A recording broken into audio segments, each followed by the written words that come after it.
Are we due for another property tax increase? This article in the Summit Daily I'm going to share with you says we are.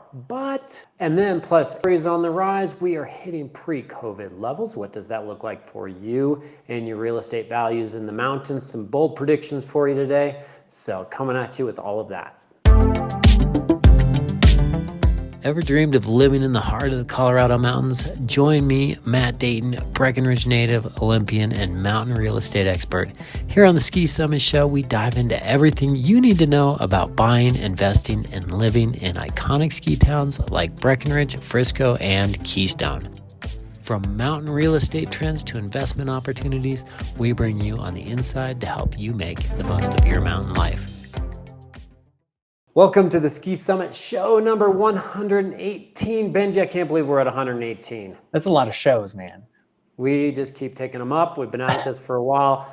Benji, my producer and live stream sidekick, thanks so much for being here, Benji. Man, thanks for having me. Yeah, so you keep this whole thing running, man, and I just appreciate you being here. So I do my best. I want you to know. I want you to feel the love, buddy. I do. So what do we got on the show today? So the first segment we've got is what's happening in Summit County, and we've got the Breckenridge Agave Festival. So I can't personally drink like hard liquor at all because like stuff going on, but tequila is actually one of the least like harmful. So I kind of intend to check this one out. So they do have the Breckenridge Agave Festival going on coming up this weekend. So tickets going to be available. You can purchase those online. Oh, they are not cheap. Those are the higher ones. There's like an $80-something option if you just want that's to go. the tasting on Saturday. That's not bad. Yeah, and they got like a dinner you can do on Friday night, Saturday tasting. They're gonna have music. I think it's gonna be pretty fun. It's right there at Sauce on the Blue, which is, it's Sauce on the Maggie, which is in Breckenridge. So it looks like a pretty fun event. They're gonna do Friday, Saturday, Sunday, roll through this and live music. Lots of different options, tons of different tequila vendors, different food vendors, and a number of different retail vendors. So I think it'll be a fun one to go take a look at. Yeah, that looks really cool. June 27th and through the 29th. Yep. So get online, Breckenridge Agave Festival, and get your tickets. We'll also have that linked in the description, just so you know. So paying higher taxes? What do you think, Benji? I think everybody's just going to wind up paying higher taxes soon. We're all going to be just paying higher taxes. Everybody. And that's what this article talks about. It talks about we're going to pay higher taxes because they're getting rid of basically an exemption that they had.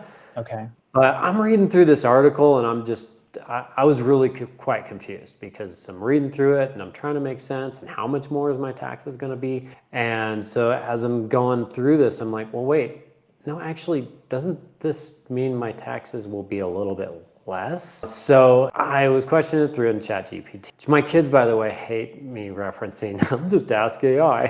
Why? I don't know. They think it's so cornball.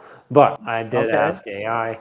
And it came out that actually I might be paying a little bit less in my taxes here for 2026. So the article's kind of a little bit clickbait. It's true. Yes, taxes are going up, but then there's another discount in there that's going to bring that down a bit. So all in all, I think if your property was valued at a similar value, obviously if your assessment and your value went up, you're going to be paying more, but at a similar value, based on discounts, we're going to be right around the same. So if you see this article and you're kind of really concerned and you're really kind of confused like I was, I think that it's not a big concern. One of the big highlights for Colorado is that we're still one of the least expensive in the nation for property taxes. So some of the highest property values, but the lowest property tax assessments. So we got that going for us, which is nice. That's pretty cool. I did not know that.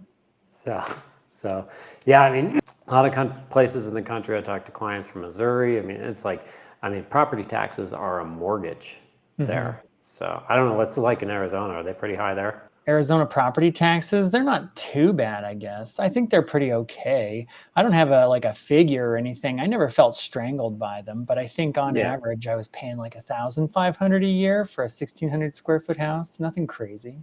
Okay, so not crazy. That's pretty good. Yeah. I get people that tell me what theirs are around the country, and it's pretty crazy. So here's our inventory versus demand. This guy, if we're looking at kind of the past this went back to 2017. This is the number of active listings that we have.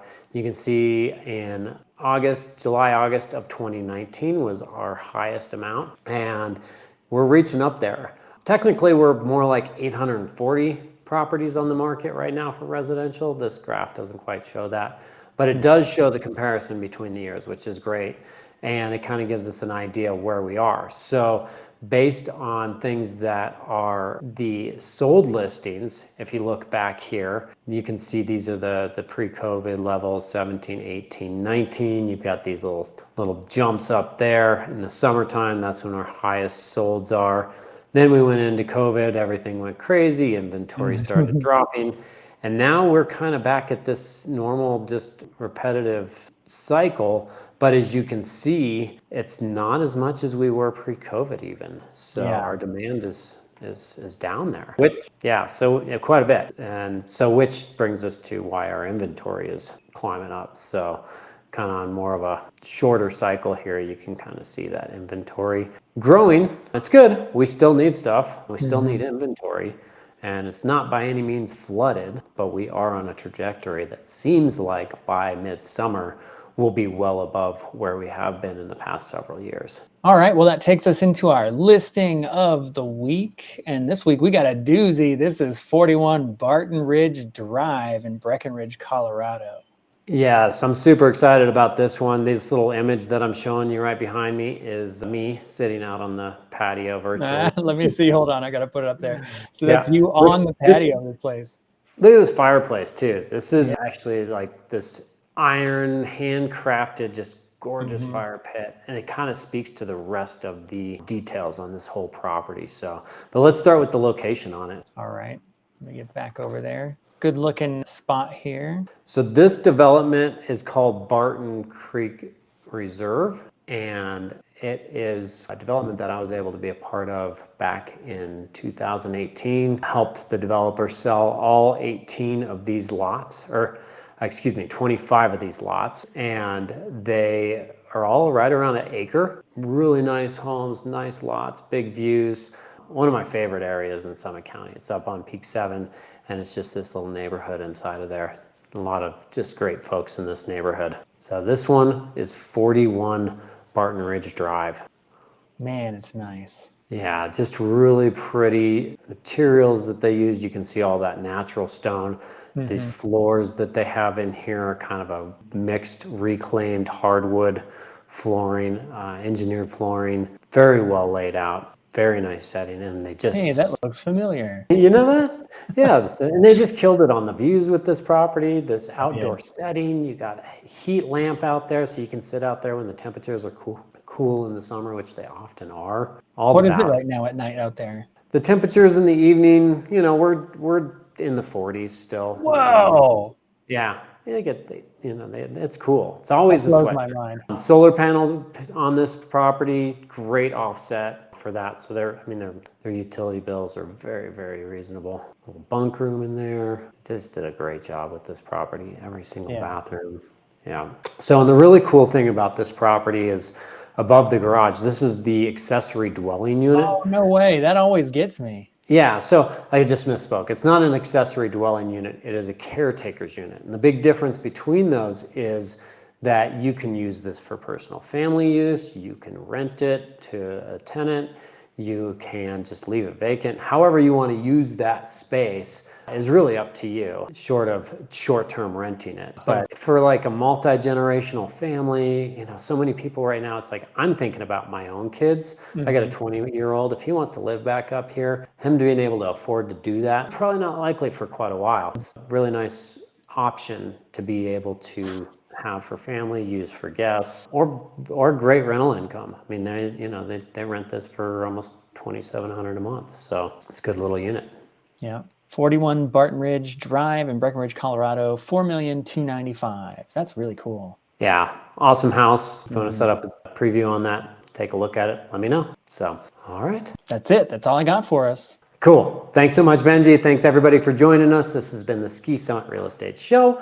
where we cover all the things that you need to know about real estate in the mountains. Please consider giving us a like, thumbs up, subscribing. Always appreciate it. Either way, though, appreciate you being here and look forward to seeing you in the mountains soon.